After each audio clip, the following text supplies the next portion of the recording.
जब आप साधना करना शुरू करते हैं ना,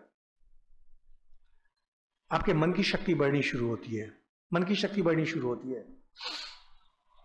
और वो मन की शक्ति इतनी बढ़ जाती है, इतनी बढ़ जाती है, इतनी बढ़नी शुरू होती है कि आपके सामने अब कोई टिक नहीं सकेगा। राजे रजवाड़े भी आपके सामने टिक नहीं सकते हैं, उनका भी सर आपके सामने झुक जाएगा। लेकिन यह जो शक्ति आपको आ रही है, उस शक्ति को समेट के रखना पड़ता है, क्योंकि अगर उधर निकल गई शक्ति तो अब आप आगे नहीं बढ़ सकेंगे। बाल्टी से जैसे पानी निकल गया हो, वहां से होते होते आपको इतनी शक्ति आ जाती है कि आप एक नया ब्रह्मांड ही रच दे सकते हैं। उसको, उस शक्ति को भी आपको समेट लेना पड़ेगा। वो भी अगर उसमें चले गए, आप सिद्धियों में अगर चले गए, ईश्वर दर्शन नहीं होंगे। और जब इन सारी शक्तियों को अपने के अंदर समेट लिया, तब जाकर के ईश्वर दर्शन होता है। लेकिन वो शक्तियां तो आपके अंदर है, ऐसा थोड़ी कि ईश्वर दर्शन के बाद आपकी सारी शक्ति समाप्त हो जाएगी। ईश्वर दर्शन करने के लिए आपको उन शक्तियों को समेट के रखना पड़ता है। लेकिन जब ईश्वर दर्शन हो गया, अब उन शक्तियों का क्या होगा? वे शक्तियां रहती हैं और उन शक्तियों के माध्यम से ही अवतार पुरुष या उनके प्रधान शिष्य काम करते हैं संसार में। इसलिए अवतार को आप कैसे पहचानेंगे, जिसे हम लोग अवतार कहते हैं, कैसे जानेंगे? समय के साथ साथ उनकी प्रसिद्धि का विस्तार होगा, क्योंकि उनमें वो शक्ति है कि वो ब्रह्मांड, फिर से एक नया ब्रह्मांड खड़ा कर देंगे। उनमें वह शक्ति है कि राजे रजवाड़े उसके पांव पे आके गिरेंगे, जीवन दशा में भी गिरेंगे, उनके मरने के बाद भी गिरेंगे। अरे मरने के बाद कौन पूछता है? हमारे आपके बाप ठाकुरदास तो इतने सारे थे, किसके पैरों पे जाके लोग झुकते हैं? कदाचित कोई संत महात्मा उनके पैरों पर गिरते हैं, उसको छोड़कर कुछ। लेकिन अवतार के साथ क्या होता है?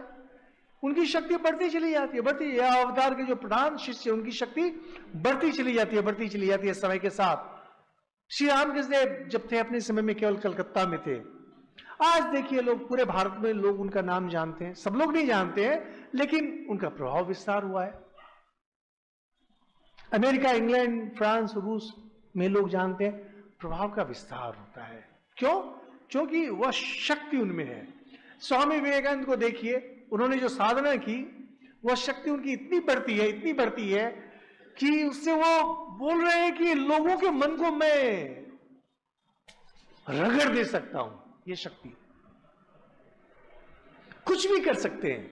अगर कोई व्यक्ति बोलता है कि मुझे ईश्वर दर्शन चाहिए, ईश्वर कृपा चाहिए, पहले तो पूछना पड़ेगा ये कि ये बतलाइए कि आपने ऐसी क्या शक्ति अर्जित की है जिसके बल पर राजे रजवाड़े ही आप पर नहीं, आपके सामने सर नहीं झुकाएंगे, साक्षात ईश्वर आपके सामने आ जाएंगे। तो बोलेगा अरे ये तो प्राय सुनते हैं, इन पर देवी का आविर्भाव हुआ, उस पर देवता का आविर्भाव हुआ। वो कैसे होता है? कुछ नहीं होता है। सबको साइकेट्रिक हॉस्पिटल में ले जाने के लिए सब फिट रहते हैं। ये जितने सारे देखते हैं ना, देवी का आविर्भाव, देवता का आविर्भाव होता है, सबको जो है ना दवा खिलाने की आवश्यकता रहती है।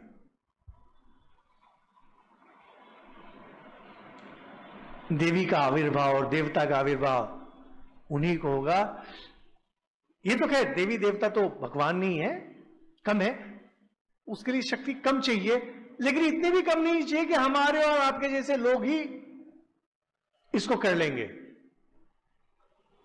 उसी तरह से जैसे भूत प्रेत जो पकड़ता है, ऐसे लोगों को ही पकड़ता है जिनके दिमाग में कुछ नहीं रहता है। हमको आपको भूत प्रेत कभी नहीं पकड़ सकेगा, क्योंकि भूत की पहुंच वो आ ही नहीं सकेगा, हमारे दिमाग को देख के भाग जाएगा डर के मारे। उसी तरह से देवी देवता हम पर नहीं आएंगे, क्योंकि बोलेंगे बहुत, भूत के लिए हम बहुत स्ट्रांग हैं, देवता के लिए हम बहुत वीक हैं, भगवान के लिए तो हम कुछ है ही नहीं, फ्यूज उड़ जाएगा। यही बात यहां 8 नंबर श्लोक में बोलते हैं कि जो पुण्यहीन व्यक्ति है, जिसने साधना नहीं की है, जिसने वो दम नहीं किया है, वो तो कभी ईश्वर दर्शन कर ही नहीं सकता है, ईश्वर के इस रूप को दर्शन कर ही नहीं सकता है।